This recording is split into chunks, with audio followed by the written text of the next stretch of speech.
Guys, you have no idea how fun it is to make videos on the internet responding to ideas that I disagree with, because it's interesting to know what other people's perceptions are, and engaging in this battle of ideas is paramount to the growth of my brain power or something.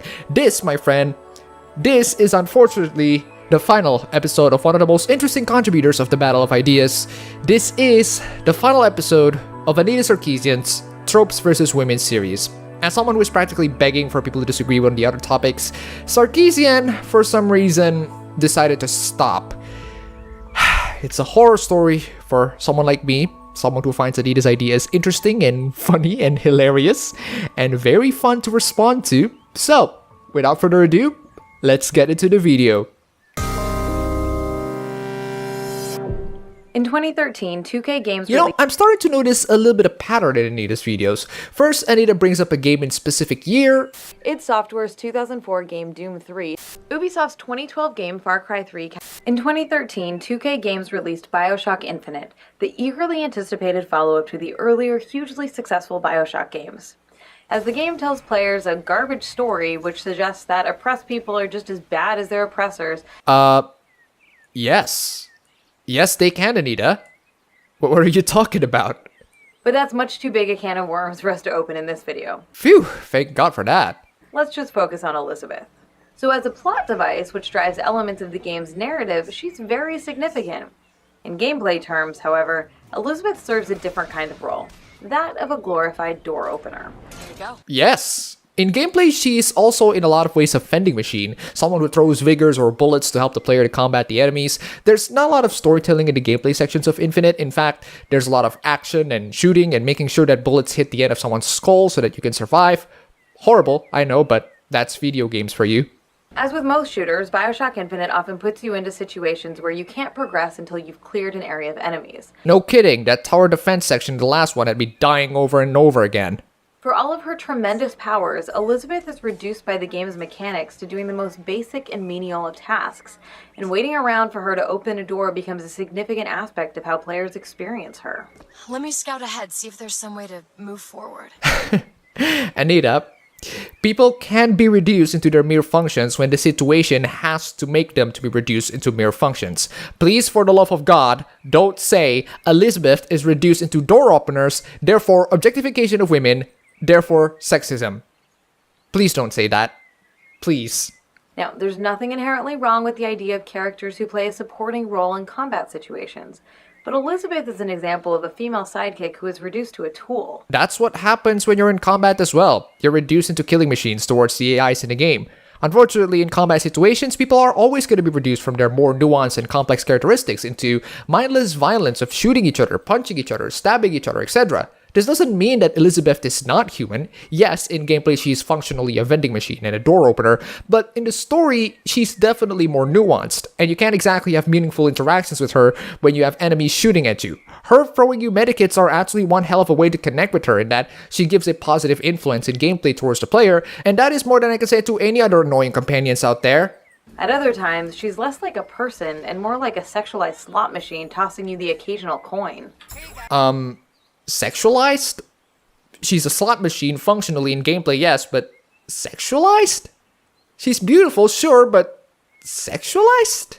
You know, after making 3 whole videos about damsels, I'd kinda hope to never have to talk about them again. You know, after making God knows how many videos towards Marvel's pandering nonsense, I kind of hope that I never want to talk about them again.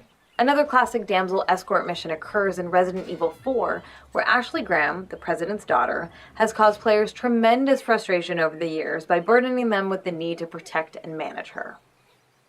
Whether they're presented as capable or helpless, female companions often encounter situations in which they just can't proceed on their own. I agree. But wait a second. Wait a goddamn freaking second. Did I just agree with Anita Sarkeesian? She's in our final episode and she said something that I agree with? Ellie in The Last of Us, for instance, is hardly a Yorda-like damsel, but when she encounters a body of water, she may as well be, and Joel has to go out of his way to get her across. Now look, there's a lot to admire about The Last of Us, but I guarantee you nobody's favorite part of that game was helping Ellie get across the water. I also agree. What is this? Did the planets suddenly align? To be clear, there's nothing whatsoever inherently wrong with depictions of people helping each other in times of difficulty. If anything, we could do with a lot more narratives that focus on companionship, cooperation, and support. But the models games give us rarely offer experiences in which this kind of support is truly mutual.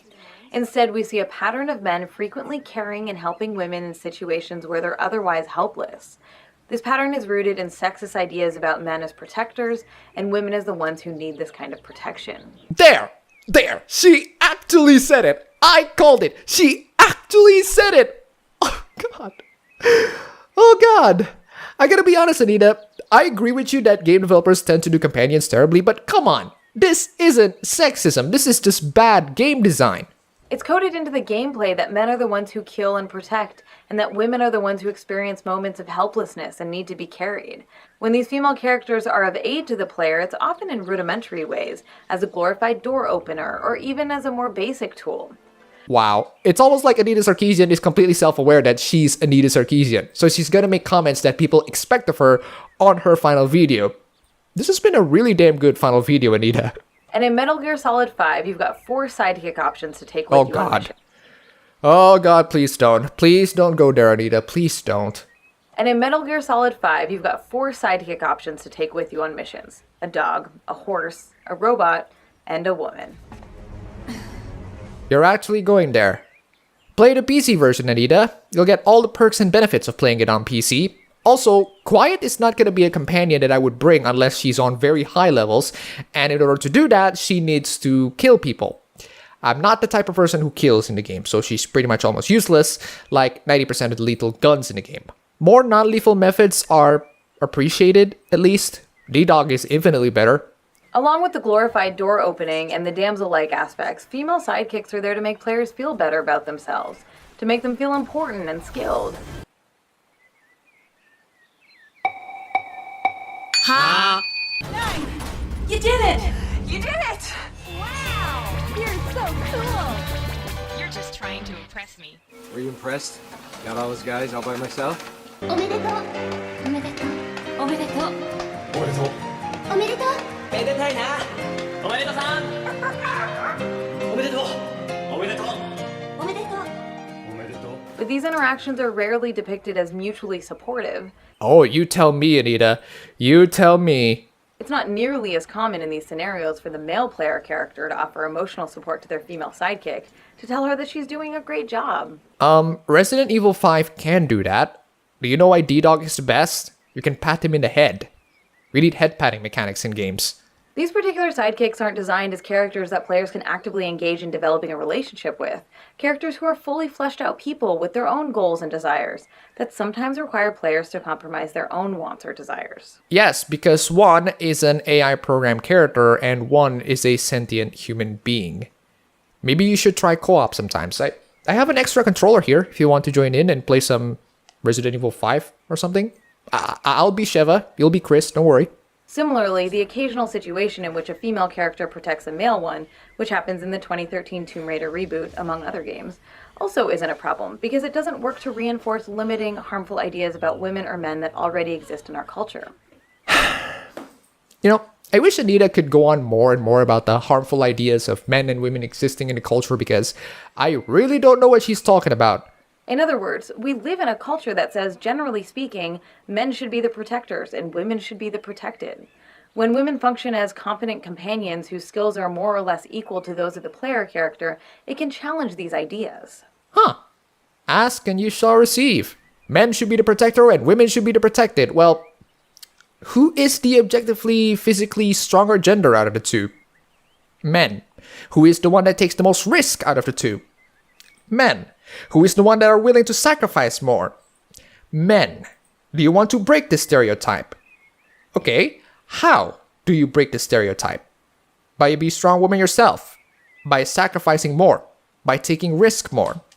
I don't think asking for game developers to make female characters to be less sexist is a strong thing to do, especially when these portrayal of female characters are not actually sexist and you look way too much into it. And thankfully, we're seeing more games that complicate and subvert the old patterns, providing players with relationships with supporting characters who don't function as mere extensions of the player, but who feel like separate individual people.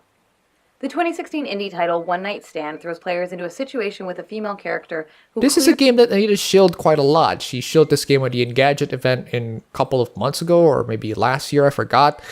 And there's nothing much to it in the game. In Left Behind, the wonderful add-on for The Last of Us, Ellie's companion Riley is not someone players can issue orders to or someone they have to protect. Riley is constantly active, often taking control of the situation, sometimes competing and being playful with Ellie, and as a result, she doesn't feel anything like the companion characters in most games, or even anything like Ellie herself felt in the original game. Instead, she feels much more like a real person accompanying Ellie on the journey. Did you forget the part where she's being reduced into an enemy for Ellie to spray her out? That sounds dirty. And while Trico in 2016's The Last Guardian may not be a human character, he does possess some of the characteristics we'd like to see more of in human companions in games. Asking Trico to do things isn't a simple matter of pushing a button and watching him immediately obey. He's not a simple tool, not just an extension of the player. Sometimes he's hesitant, reluctant, even frustrating, but this makes it feel more like he's a living, breathing creature with thoughts and feelings of his own. And he makes thousands and thousands of players to die because he doesn't listen to orders. He's quite frustrating at parts. And crucially, Trico is often the one protecting the player, rather than the other way around. He does not exist to fuel a power fantasy, but to allow for gameplay mechanics that focus on cooperation, care, and helping each other. That's because he's a giant creature who can crush everything, and you're just a little boy who can't exactly do the same thing. When supporting female characters in games don't have this kind of depth, when they exist primarily to be protected or to be ordered around, they not only reinforce harmful ideas about gender, they also fail as characters. Regardless of their gender, race, class, or sexuality, a person is more than a tool and more than a burden, and games can and should give us mechanics and stories that reflect that. Yeah, unfortunately, Anita, video games are not real life. Characters are going to be programmed in a way that reduce characters from their humanity into mere objects functional for the story and the gameplay because AIs are not human beings. Anyway, that's the end of Anita's video. That was short, and I gotta say, it's a nice send-off to all the madness that's been going on. Wait, what's this? Well, here we are, folks. I know this day was coming, but it always seemed so far away. After 5 long years, tropes versus women in video games is over. This is one of the most emotionally complicated projects I have ever created. It has been simultaneously awful and wonderful, and the journey is one that I will most certainly never forget. One that would never happen without the incredible and generous support of our nearly 7,000 Kickstarter backers and countless others who encourage us along the way. This may be the end of tropes, but it is absolutely by no means the end of feminist frequency. So this is not the end. This is not the end for you. Alright then, Anita. I'll be ready. We'll be ready. We'll be ready when you're criticizing more and more things, or maybe join up with Macintosh once again. I don't know, anything that suits you. Before we end this video, huge thanks to Jeffrey Sullivan for the pledge on Patreon. You are fantastic. That's all for the video today. If you like this, you can go ahead, click like button, and subscribe for more. If you wish, you can support me on Patreon. And thanks for watching.